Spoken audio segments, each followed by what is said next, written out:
All right, I'm Brian Winsor. I'm the founder and executive director of Paideia Academies in South Phoenix, and my current project is looking at the impact of nature dose exposure to a school and community well-being.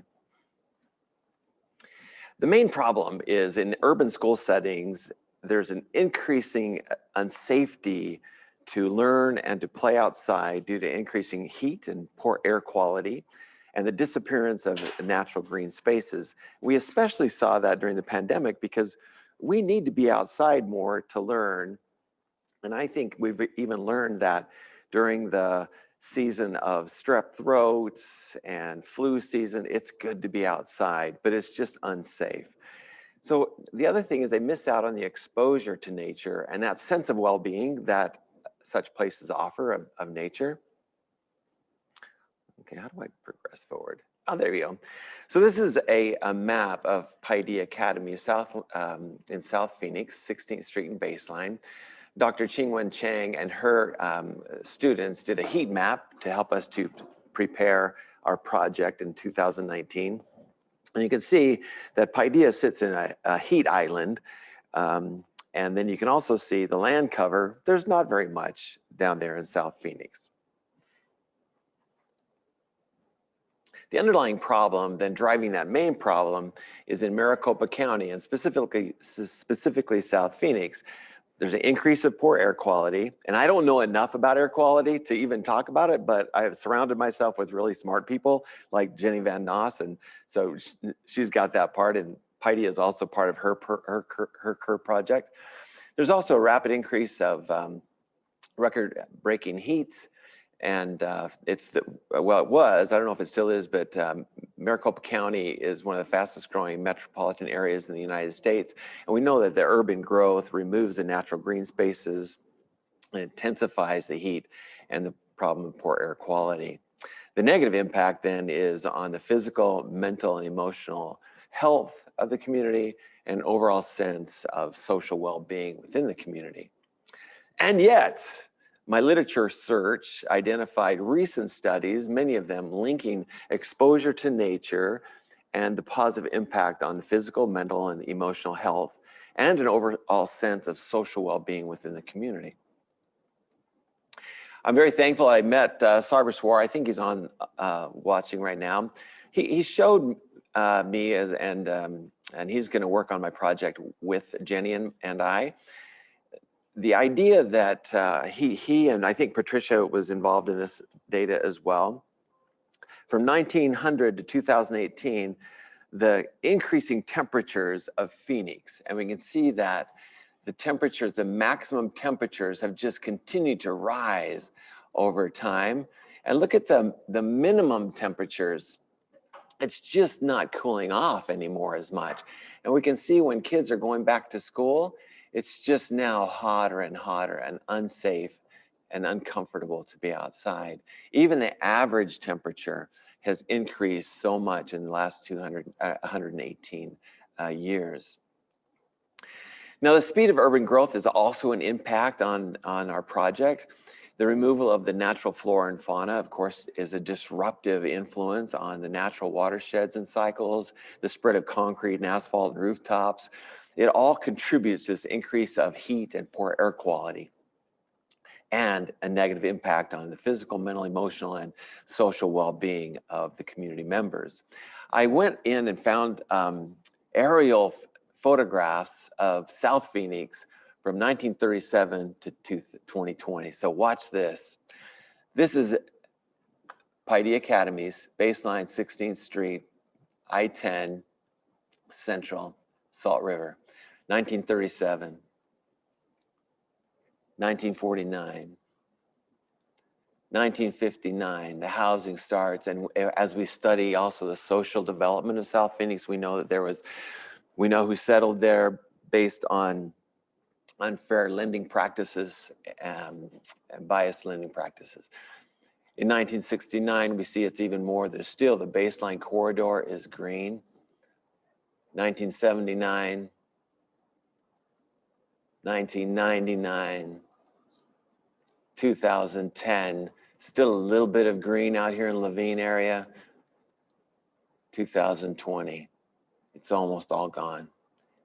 It is border to border people, asphalt, concrete. The lack of green spaces, this is a predominant area of poverty. If you shift over, which I don't have time, you shift over to Mesa and Tempe and Chandler and some of the areas of more wealth, there's a lot more green space in that area. So my question is, exposure to nature and social well-being. The first guiding question is, hey, what urban green space design will make it safe from the increasing heat and decreasing air quality to be able to play and learn outdoors in a desert urban environment? The research question is, what's a relationship to exposure to a purposefully designed urban naturescape and the overall sense of social well-being on a school community? So my research design with Jenny, and there's several ASU professors, we call it our convergence team. We wanted together, and my career project is taking everybody's ideas and converging them into one project, is to design and test these elements of a safe urban naturescape in our school setting. I'm defining nature dose as the type of naturescape, frequency, duration, and the type of engagement. What's the relationship between that and physical activity, social connectedness, and academic growth, and a sense of social well-being? So the research, we are launching a longitudinal study along with Jenny to determine the long-term impact of this frequent childhood exposure to nature and the sense of social well-being of a school community. I define the nature dose, and I put it on this linear model on purpose because my hypotheses are these. I think that nature dose will have a significant positive impact on physical activity, on social connectedness, and on academic engagement. I think that those are mediating variables and play a mediating role between nature dose and a sense of social well-being. So my conceptual framework is that we'll look at the nature dose on those 4 parameters, and as it funnels through the increase of physical activity, social connectedness, academic engagement, that will increase a sense of social well-being. So what? So the results of this study is going to be used to refine our naturescape, and I also had a couple of other community organizations already contact me and say, can we get involved and create some parks to be part of your research study?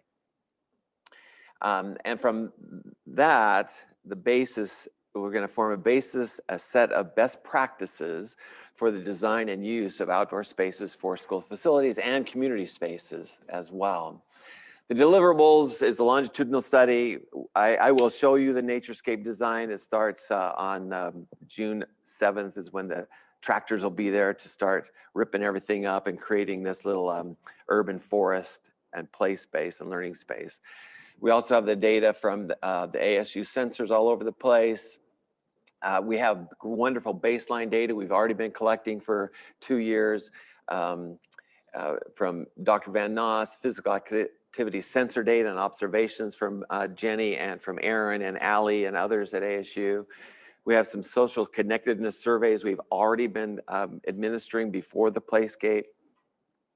And then some social well-being surveys that Dr. Zucker and doctoral candidate Annette Schmidt, we were just now getting our baseline for social well-being surveys. We're gonna also, I hope to work with Sarvaswar, hi, on creating a dashboard that will connect all of our weather data, the campus sensor data, the body sensor data. I'm talking to them about some GPS tracking data to put all this on a dashboard to see how it goes as we walk along. And of course, we have to do some scholarly publications and grant writing. That I just want to put in there real quick. There's a picture of before. That's what it looks like right now. And that's what it'll look like after we're finished with the Naturescape Phase 1. Lots of trees, a farm pump, a bioswale, logs and boulders to climb on, outdoor learning spaces. This is our whole person sanctuary. It's absolutely beautiful and peaceful. Phase 2 is going to be a desert botanical garden nature walk for the community. And then phase 3 will be outside of our fence. I'm working with the city of Phoenix to put in a nature walk out there. There's the picture of the ASU sensors. Thank you, Jenny. And our weather station's on top of our baseline building. And there you go. That wasn't too bad. I got it on time, right?